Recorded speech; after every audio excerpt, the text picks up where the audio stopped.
Doug the neighbor, ODIE. We are going to check out the Texas Rangers Museum. They're now referred to as the Department of Public Safety. Right. Organization was founded by Stephen F. Austin in 1823 as the kind of law enforcement in this area because it was so lawless. Right. Frank Hamer. Oh. Frank Hamer was a Texas Ranger. He was a no-nonsense law and order guy, and he is the guy who went after Bonnie and Clyde. I pledge allegiance to the Texas flag. Come along. We're going into the Texas Ranger Museum. These pistols are awesome. I created man. Yeah. Sam Cole made them equal.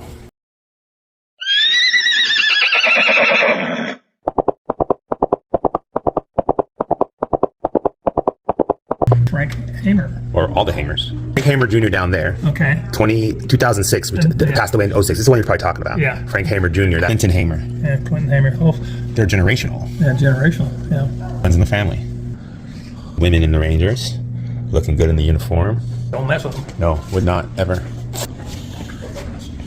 Oh, this is Sam Houston. Yes, sir. Founder of our state. Oddly enough, across the street from where I live is a man named Sam Houston. Sam Houston. He says he's from another part of the family.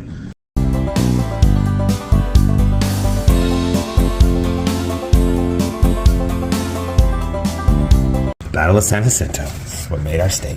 We said, Spaniards, get the heck out of here. You come and take it. So we whipped their ass. What you doing here, bud?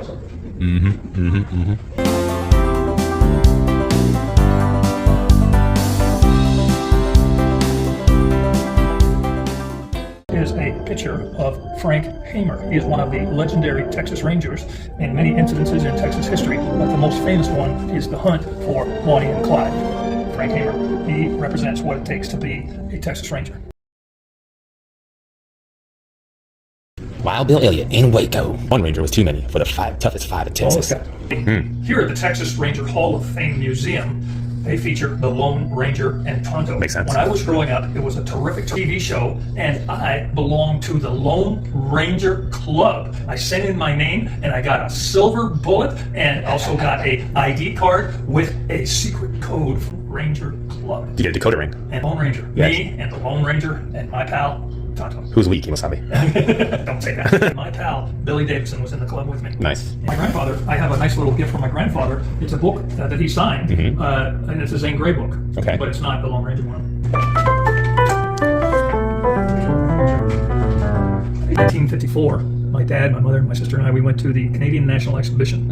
Is it like the expo Yeah, kind of thing? it's a big thing. Yeah. Big markets, food markets, things. Yeah. And the feature was Roy Rogers. Roy Rogers. And I was there standing, and there was 50,000 kids in the stands, and I waved to Roy Rogers, and he was SE. Did he do a whole exhibit kind of a thing? Like with No, gun, it was or in the just stadium. It was in the football stadium. Wow. Okay. Okay. And then he was, and Dale Evans was on Trigger, and Dale Evans was on Buttermilk, and they were riding around the stadium, waving to everybody. 50,000 kids there. They're screaming their heads off. And Roy Rogers waved to me. Of course he did. Yeah. 40 rows up. 40 rows up. He saw Doug.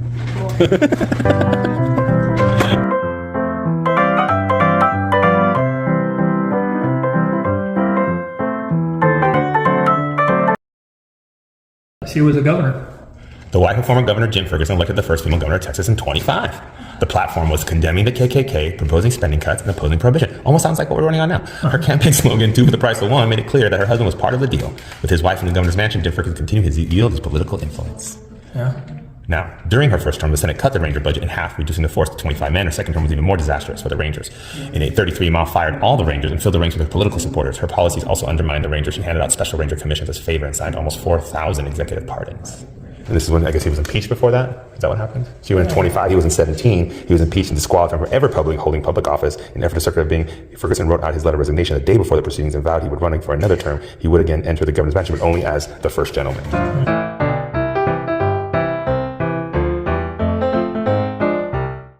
We're here at the Texas Ranger Hall of Fame Museum in wonderful Waco, Texas, and I am here with a connection with a former Texas Ranger. His name is Herf Carnes, and he was born in 1879, and he served with the Texas Rangers from 1903 to 1911, and then went to work with the U.S. Customs Inspector and served in the El Paso area. And you know that I am from El Paso, Texas. Yes. Herf Carnes was married to a woman named Letha Lenore Lux Carnes. Herf passed away, was killed in action in 1932. Okay. They had 3 children, Hugh, Mary, and David Milton Carnes. My doctor was Dr. David Carnes in El Paso, Texas. Okay. And I met the widow of Herf Carnes in the 60s, and he passed away in about 2008. And they have 3 children, Carol, Connie, and Colleen. And they are my charming people, my friends forever. So isn't that a great That's an story? amazing story. Yeah, so being here with you at the Texas Ranger Hall of Fame completes a great circle of, in my life, of meeting the Carnes family.